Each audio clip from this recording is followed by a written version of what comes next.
guys, welcome to my channel. Ito tips and ideas ko lang to sa inyo. Pag sa mga pupunta pa lang dito o sa mga mag-a-apply at nagbabalak pa lang mag-apply papuntang Hong Kong guys, awareness, tips and ideas ko ito para sa inyo.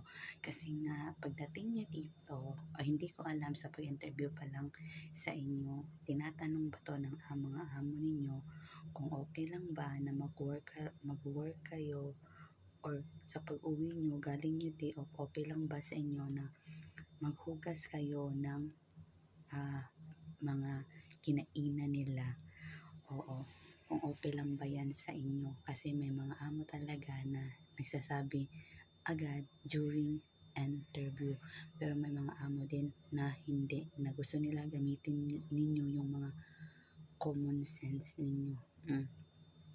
Sa ano ko naman, sa side ko naman, sinabihan ako ni amo ko kung okay lang ba sa akin na kung galing akong day off, pwede ba akong maghugas ng kinainan nila. Guys, walang problema sa akin kung sa akin lang. Kasi nga naman nakatira ako sa kanila, diba? So why not? Kasi ano lang yan, maliit na bagay. Pero ito lang din, kung hindi naman naging madamot si amo ninyo sa pagkain at binibigyan kayo ng tamang higaan, tamang pagkain, kompletong kain, hindi kayo ginugutom.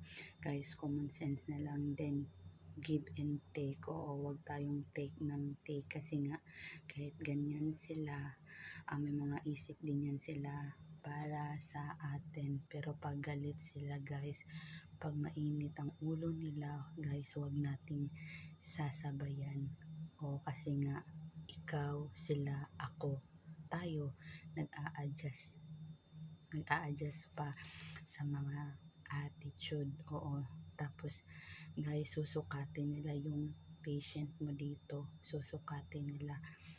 Kasi pag 1 week ka, 1 week, 2 weeks, 3 weeks guys, pagkakadating mo pa lang dito, uubusin nila yung pasensya mo.